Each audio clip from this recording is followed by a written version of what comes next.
बोलिए श्री सप्तऋषि जी महाराज की जय। श्री अरुंधति मैया की जय।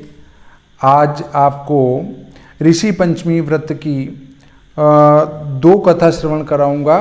एक तो भविष्य पुराणोक्त है और एक अन्य है, अन्य पुराण की जो कथा है। दोनों कथाएं श्रवण कराऊंगा, आप प्रेम से श्रवण करें। राजा सिताशु ने कहा कि हे देवेश, मैंने आपसे अनेक व्रत सुने, अब आप कृपा कर सब पापों को दूर करने वाले कोई उत्तम व्रत को सुनाइए। तब ब्रह्मा जी बोले, हे राजन, सब पापों को नष्ट करने वाले सब व्रतों में उत्तम ऋषि पंचमी व्रत को सुनाता हूँ। हे राजन, इस व्रत के करने वाले को नरक प्राप्त नहीं होता। एक पुरातन इतिहास कहता हूँ, सो सुनो। विदर्भ देश में उतंक नामक एक ब्राह्मण था, जिसकी स्त्री सुशीला और बड़ी पतिव्रता थी। उस स्त्री के एक पुत्र के दो संतानें थी, जिनमें सुविभूषण नामक पुत्र के सांगोपांग क्रम सहित वेदों को पढ़ा था। हे नपोत्तम, उसने अपनी कन्या का विवाह समान कुल के एक ब्राह्मण के साथ कर दिया। विवाह करते ही वह कन्या विधवा हो गई। वह बेचारी विधवा सतीत्वपति व्रत धर्म का पालन करती हुई अपने पिता के घर रहने लगी। उसके दुख से दुखी हो घर में पुत्र को छोड़ उत्तम कन्या और स्त्री सहित गंगा के किनारे के वनों में रहकर वही अपने शिष्यों को पढ़ाने लगा। कन्या भी नित्य प्रति माता पिता की अत्यंत सेवा करती थी। एक दिन वह कन्या पिता की सेवा कर थकित हुई आधी रात को सोते समय उसके शरीर में कीड़े उत्पन्न हो गए, जिसे शिला के ऊपर वस्त्रहीन देखकर बड़ी ही करुणा से सब शिष्यों ने उसकी माता से कहा कि न मालूम उस पतिव्रता के शरीर में कीड़े किस प्रकार पड़ गए हैं। उस पतिव्रता के शरीर में कीड़े पड़ गए हैं, ऐसी वज्रपात के समान शिष्यों की वाणी सुन शांत चित्त वाली उसकी माता शीघ्रता से उसके पास पहुंची और उसको कीड़ों के ढेरों से के समान देखकर दुखी हो रोने लगी और मोह के वशीभूत होकर अपने हृदय में मुक्का मारकर रोते रोते मूर्छित हो पृथ्वी पर गिर पड़ी। फिर थोड़ी देर में चैतन्य होकर उस कन्या को उठाकर गोदी में लेकर उसके पिता के पास गई और बोली कि हे स्वामिन, मुझे बतलाइए कि इस पतिव्रता की किस दुष्कर्म से ऐसी दशा हुई है। आधी रात को सोते सोते इसके शरीर में कीड़े पड़ गए हैं। यह सुनकर तपोधन ऋषि ध्यानमग्न हो गए। ज्ञान दृष्टि से उसके पूर्व जन्म के चरित्रों को जानकर ऋषि बोले कि कन्या पहले 7वें जन्म में ब्राह्मणी थी। उस जन्म में एक समय जब यह रजस्वला हुई, तब घड़े बर्तन सभी को छूती रही। उसी पाप से इसके शरीर में कीड़े पड़ गए हैं। हे निष्पाप रजस्वला स्त्री, पहले दिन चांडालिनी, दूसरे दिन ब्रह्मत्यारी यानी या ग्रामीण शुक्री और तीसरे दिन धोबिन के समान होती हैं। चौथी दिन वह शुद्ध हुई थी। तभी इसने अपनी सखियों के साथ ऋषि पंचमी का व्रत देखकर किया। इसलिए उस व्रत के दर्शन के पुण्य से तो इसका निर्मल ब्राह्मण के कुल में जन्म हुआ और तिरस्कार करने के पाप से इसके शरीर में कीड़े पड़ गए हैं। हमने इसके सब दुष्कर्म जो इसने किए थे वह सब कह सुनाए। वह सुशीला बोली कि हे भगवान, जिस व्रत के दर्शन मात्र से ब्रह्म तेज से परिपूर्ण आपके सदृश ब्राह्मणों के निर्मल कुल में जन्म होता है और अपमान करने से रात्रि में इसका शरीर कीड़ों से भर गया, सो हे नाथ, उस बड़े आश्चर्यजनक व्रत को मुझसे कहिए। यह सुन ऋषि बोले कि हे सुशीले, सब व्रतों में उत्तम व्रत को अच्छी तरह सुनो, जिस व्रत के प्रभाव से सब पाप नष्ट हो जाते हैं और निसंदेह देहिक, भौतिक और देविक इन तीनों पापों से छूटकर इसी व्रत के करने से सब स्त्रियों को सौभाग्य प्राप्त होता है और सब प्रकार कल्याण तथा बुद्धि और भय रहित संपूर्ण संपत्तियां प्राप्त कर लेती हैं। भाद्रपद के शुक्ल पक्ष में पंचमी तिथि को गंगा आदि पवित्र नदियों में स्नान कर द्वारवती अग्निहोत्रशाला, कपड़ों के मंडप अथवा घर से आकर नियम पूर्वक सप्तऋषियों के को स्नान करा, चंदन, अगर, कपूर आदि गंध छिड़क के अच्छे अच्छे सुगंधित पुष्प धूपादि से पूजा करे और यज्ञोपवीत सहित पवित्र वस्त्रों से विधि पूर्वक चढ़ाकर मीठे मीठे फल और मिष्ठान्न का भोग लगावे और अर्घ्य दे। अब ये सप्तऋषि कौन है, उनके नाम सुनिए। कश्यप, अत्रि, भरद्वाज, विश्वामित्र, गौतम, जमदग्नि, अग्नि और वशिष्ठ, जमदग्नि और वशिष्ठ, ये 7 ऋषि हैं और 8वीं हैं अरुंधति माता। इस प्रकार विनय कर कि आप मेरे दिए हुए अर्घ्य को ग्रहण कर मुझ पर सदा प्रसन्न रहिए। इस प्रकार सद्दी भक्ति से कथा सुनकर शाकादिक भोग लगावे, सब तपस्वियों का ध्यान कर ब्रह्मचर्य धारण करे और पूर्वोक्त विधि से इस व्रत को करे तो सब तीर्थों के दर्शन और सब प्रकार के दोनों से जो फल मिलते हैं सो अनेक पुण्यों के फल इस व्रत कथा से मिलते हैं। सुख की इच्छा करने वाली जो स्त्री इस व्रत को करे तो सुंदर रूप और चतुरता युक्त पुत्र पौत्रादि को प्राप्त करती हैं। वह इस लोक में और परलोक में अक्षय गति पाती हैं। इस व्रत के प्रभाव से अपनी पूर्व जाति को स्मरण करने वाली हो जाती हैं। श्री पुराणोक्त कथा संपूर्ण होती हैं। बोलिए श्री सप्तऋषि जी महाराज की जय। अब भविष्योत्तर पुराणोक्त ऋषि पंचमी की कथा आपको सुनाते हैं, प्रेम पूर्वक श्रवण करें। अतः भविष्योत्तर पुराणों की ऋषि पंचमी को कहते हैं। राजा युधिष्ठिर ने श्री कृष्णचंद्र से कहा कि हे देवेश, मैंने बहुत से व्रत सुने हैं, आप मुझे सब पापों को दूर करने वाला कोई और व्रत सुनाइए। यह सुन श्री कृष्ण जी बोले, हे राजन, मैं ऋषि पंचमी व्रत को कहता हूँ जिसके करने से स्त्री सब पापों से छूट जाती हैं। यह सुन राजा युधिष्ठिर बोले कि भक्तों को सुख देने वाले श्री कृष्ण, यह ऋषि पंचमी कैसी है और इसका ऋषि पंचमी नाम कैसे हुआ तथा इस व्रत करने से स्त्रियां पाप से कैसे छूट जाती हैं। श्री कृष्ण जी बोले कि हे राजन, जो स्त्री रजस्वला होकर घर के कामों को करती हुई जानकारी में अथवा अनजाने में बर्तन आदि को छूती हैं, वह बड़े भारी पाप को प्राप्त कर निश्चय ही नरक में जाती हैं। हे राजन, रजस्वला स्त्री किसी कारण छोड़ देने योग्य हैं, उसे कहता हूँ। हे भारत, ब्राह्मण, क्षत्रिय, वैश्य, शूद्र चारों वर्णों के पुरुषों को चाहिए कि जो स्त्री रजस्वला हो उसे घर का काम न करने दे, क्योंकि पूर्व समय में इंद्र को वृतासुर को मारने पर ब्रह्महत्या का पाप लगा था। हे राजाओं में श्रेष्ठ, उस ब्रह्महत्या से इंद्र अत्यंत लज्जित हो अपनी शुद्धि करने के लिए ब्रह्मा जी के पास गए। उस समय देवताओं सहित ब्रह्मा जी ने क्षण मात्र में ध्यान कर प्रसन्नचित्त हो इस प्रकार इंद्र की शुद्धि की। हे नृपशार्दूल, उसे ब्रह्मा जी ने चारों स्थानों में बांट दिया। शांत करने वाला यह ऋषि पंचमी का बांट दिया। पहला अग्नि की ज्वाला में, दूसरा नदियों के बरसाती जल में, अर्थात पहला अग्नि की ज्वाला में दिया तो अग्नि की ज्वाला में धुआं उठता है, वो दोष उसमें आया। और दूसरा दिया नदियों के बरसात में, तो वहाँ भी जो है बहुत सारा कचरा और बह के आता है।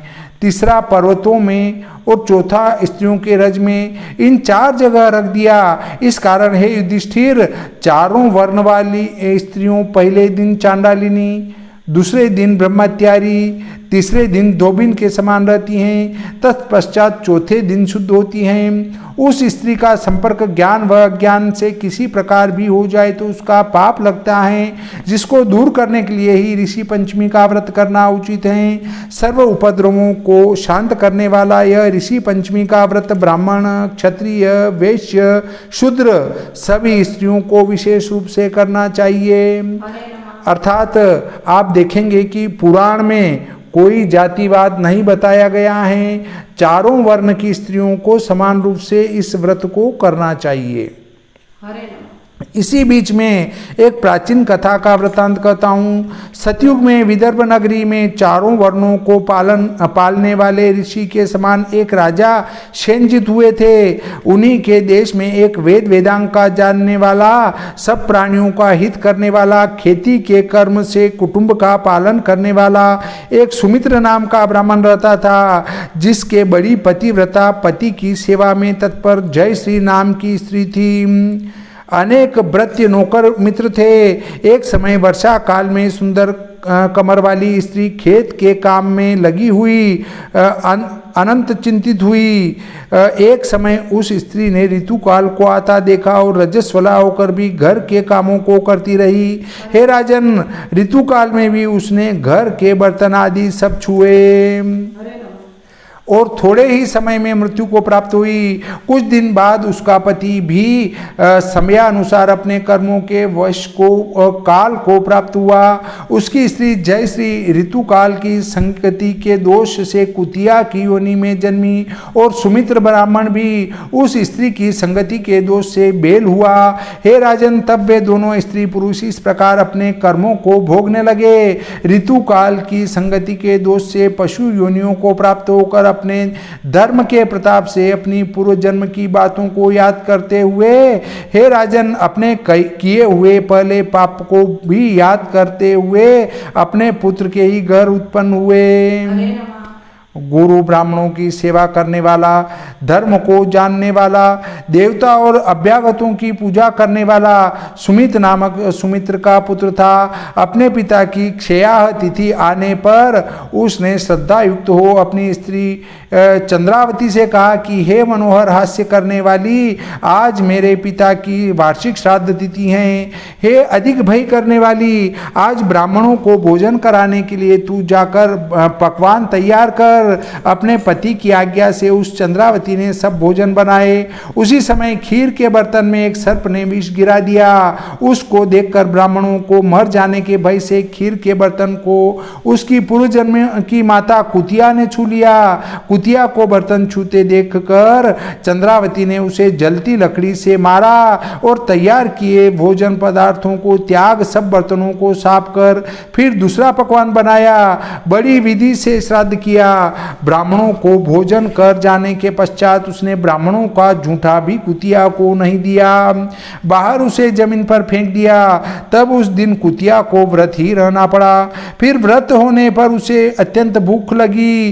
तब वह अपने पूर्व पति बेल के पास जाकर यह बोली कि हे नाथ, आज मैं बहुत भूखी हूँ क्योंकि मुझे आज भोजनादि कुछ भी नहीं मिला है। आज तो एक ग्रास भी अन्न नहीं मिला। इस कारण भूख मुझे अधिक सता रही है। और दिनों तो यह मेरा पुत्र मुझे भोजन दे देता था, आज तो इसने मुझे जरा सा जूठन भी नहीं दिया। आज खीर में एक सर्प ने विष गिरा दिया था। इस खीर के खाने से ब्राह्मण मर जाएंगे, ऐसा मैंने विचार कर उस खीर को छू लिया। इस कारण मुझे पुत्रवधू ने बांध कर बहुत मारा, जिससे मेरे शरीर में बहुत दुख हो रहा है और कमर भी टूट गई। सो मैं क्या करूं? यह सुनकर वह बेल बोला कि हे सुबगे, तेरे पापों से मैं भी अशक्त हूं, सो क्या करूं? बोझ उठाने के लिए मैं भी आज आ पड़ा हूँ। आज के दिन पुत्र के खेत में सारे दिन हल चलाता रहा और मेरे इस पुत्र ने मुझे भूखे के मुख को बांध कर मुझे बहुत मारा। इसने आज श्राद्ध व्रता ही किया, क्योंकि मुझे तो आज बड़ा ही कष्ट हुआ है। इतनी कथा सुनकर कृष्ण जी बोले, हे भारत, उन दोनों माता पिता के इस प्रकार बातें करने के समय जो कुछ उन दोनों ने कहा था उसको उनके पुत्र ने सुन लिया। सुमति ने यह ज्ञात हो जाने पर कि यह दोनों मेरे माता और पिता हैं, उस रात्रि में ही उन दोनों ने अपने माता पिता को भोजन दिया। अब देखो कथा कितने अच्छा ज्ञान देती है कि आप जो है ब्राह्मणों को तो भोजन करा रहे हो, पर अपने यहाँ जो कोई पशु आया है, पक्षी आया है, उनको तो भगा रहे हो। इसलिए अपने द्वार पर अगर ब्राह्मणों को भोजन करा रहे हैं तो अगर अपने द्वार पर कोई अभ्यागत आया है, भिक्षा मांगने आया है, तो उसको भी थोड़ा सा भोजन दे दो। और जो पशु आया है, कुत्ता आया है, बिल्ली आई है या कोई गाय आई है, तो उनको भी थोड़ा सा भोजन दे दो। हो सकता है वो अपने पूर्व जन्म के कोई रिश्तेदार अपने घर आशा लेकर आए हों और अपन उनको मार पीट के भगा दें, तो कितना बुरा हाल होगा। तो हमारी पुराण में बताई गई कथाएं ये शिक्षा देती हैं कि जो आपके द्वार पर आया है, हो सकता है वो पूर्व जन्म का आपका कोई माता हो, पिता हो या कोई रिश्तेदार रहा हो, और वो आशा लेके आया हो कि देखो मेरा पुत्र आज श्राद्ध कर रहा है तो मुझे भी कुछ खाने को मिलेगा, और आप उसको मार के भगा दो तो उसको कितनी पीड़ा होगी। हरे नमः। तो हमें कथाएं ये शिक्षा देती हैं कि हम ऐसे अभ्यागतों को, आए हुए को भोजन दें। अब हम पश्चिमी सभ्यता में जा रहे हैं, पश्चिमी शिक्षा को ग्रहण कर रहे हैं, तो सब कुछ छोड़ते जा रहे हैं। कपड़े भी हमारे छोटे होते होते हुए कंधे दिखने लगे हैं, तो आजकल लगभग सभी कंधे दिखने वाले कपड़े पहन रहे हैं। और तो ये सब शिक्षा हमारे पुराण देते हैं। अब आप पश्चिमी सभ्यता में जाओगे तो ये चीज़ें मिलेगी कि आपके कपड़े छोटे होते होते पता नहीं कहाँ जाएंगे, और ये कंधे दिखते दिखते पता नहीं कहाँ जाएंगे। तो अब जब मैं इस कथा में कह रहा हूँ तो भी आपको शर्म आ रही होगी कि देखो पंडित जी कैसी बात गलत कर रहे हैं। तो अब आप सोचो कि जब आप कंधे देखने वाले कपड़े पहन के घूमते हैं तब क्या आपको शर्म नहीं आती है? अगर वहाँ शर्म नहीं आती है तो मेरे कहने से भी शर्म नहीं आना चाहिए। तो देखो, पश्चिमी सभ्यता आप पर हावी हो रही है और आप उन पशु पक्षियों को मार के खाने लगे हैं, तो ये गलत बात है। वो जिसको आप मार रहे हो सकता है पूर्व जन्म का वो कोई आपका रिश्तेदार हो, और वो सोचे कि देख बेटा, तू आज जो व्रत करके मुझे मार रहा है ये गलत कर रहा है, ये तेरा सारा सब व्रत व्यर्थ है, क्योंकि आज के दिन तू मुझे मारेगा तो तुझे पुण्य कहाँ से मिलेगा। इस प्रकार हमारी ये कथाएं बहुत सारा ज्ञान देती हैं। इसलिए अपने बच्चों को हमारे पुराणों से, वेदों से जोड़ें, न कि पश्चिमी सभ्यता से जोड़ें। इस प्रकार आगे चलते हैं कि हे राजेंद्र, तदनंतर माता पिता की दशा देखकर वह पुत्र दुखी हो शीघ्र ही वन की ओर चल पड़ा। हे भारती, इनके कष्ट के जानने की इच्छा से वन में जाकर ज्ञानियों के श्रेष्ठ बड़े धर्मज्ञ ऋषियों के पास जाकर उन्हें नमस्कार करके उस समय उन दोनों के हितकारी वचन कहे। सुमति बोला, हे ब्राह्मणों में श्रेष्ठ, अब आप विचार कर मेरे एक प्रश्न का उत्तर दीजिए।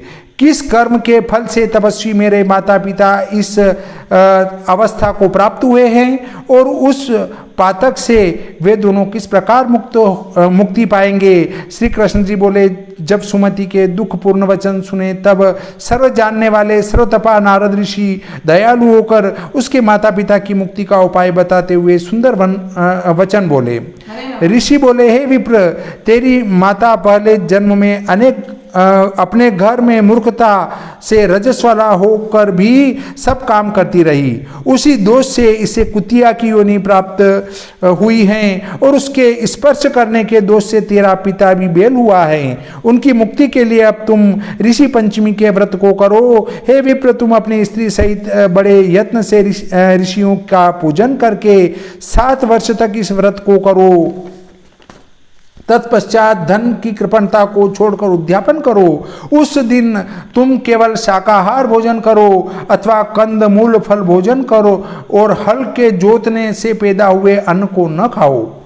भाद्रपद शुक्ल पक्ष की पंचमी तिथि के दिन मध्याह्न काल में यानी 12 बजे के समय नदी के पवित्र जल में चीरधारा की लकड़ी से दातुन करके स्नान कर मंत्र पढ़ो। ये चीरधारा, इसमें गलत छपा है, चिंचड़ा कहते हैं अपामार्ग को।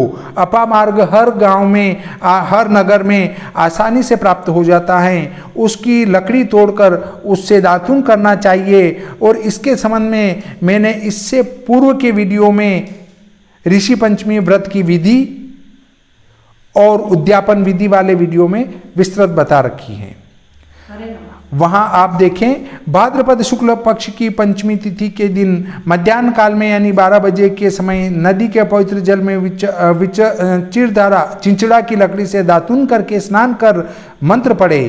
हे वनस्पति, तुम मुझे आयु, बल, यश, वाणी, संतान, पशु, धनादिक त्रिगुणातीत तुरीय चैतन्य, शुद्ध बुद्धि तथा लौकिक बुद्धि प्रदान करो। मुख की दुर्गंधि दूर करो और दांतों की शुद्धि के अर्थ दंत धावन करें। दांतों को शुद्ध करके पहले मिट्टी का लेप कर स्नान करें। तिल, आंवला, बाल छड़ आदि सिर धोने का पवित्र मसालों से बालों को बड़े यत्न से धोकर शुद्ध नवीन वस्त्रों को पहनकर अरुंधति सहित दिव्य वेशधारी सप्तऋषियों की पूजा करें। कश्यप, भरद्वाज, विश्वामित्र, गौतम, जमदग्नि, वशिष्ठ और पतिव्रता अरुंधति इन सप्तऋषियों का एकाग्रचित हो विधि सहित पूजन करे। तो हे द्विजोत्तम, इन ऋषि पंचमी के दिन इस व्रत के करने से ऋतु काल की संगति से उत्पन्न हुए दोष नाश हो जाते हैं, इसमें कुछ भी संदेह नहीं है। श्री कृष्ण जी बोले, उन ऋषियों का उत्कृष्ट भाषण सुनकर सुमति ने अपने घर जाकर अपनी स्त्री के साथ भक्ति और श्रद्धा पूर्वक इस व्रत को किया। यह ऋषि पंचमी का व्रत सब पापों का नाश करने वाला है। इसी ऋषि पंचमी व्रत को ऋषियों के कहे अनुसार यत्न पूर्वक करके सुमति ने उस व्रत के फल को अपने माता पिता को दिया। हे राजेंद्र, उस व्रत के पुण्य के प्रभाव से उसकी माता कुतिया की योनि से छूटकर श्रेष्ठ विमान में बैठकर दिव्य वस्त्रों को धारण कर स्वर्ग लोक को चली गई। हरे नमः।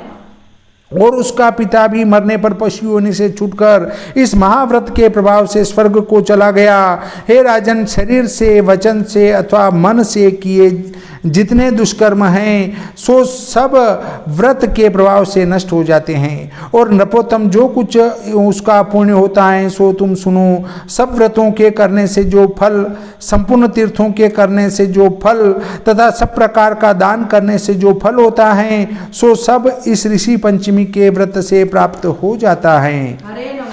जो स्त्री इस व्रत को करती हैं वह अनेकों सुखों को भोगती हैं। रूप और लावण्य से युक्त होकर पुत्र और पौत्रादि सहित इस लोक के आनंद भोग कर परलोक में मोक्ष को प्राप्त करती हैं। हे राजन, सब व्रतों में उत्तम व्रत मैंने तुमसे कहा है।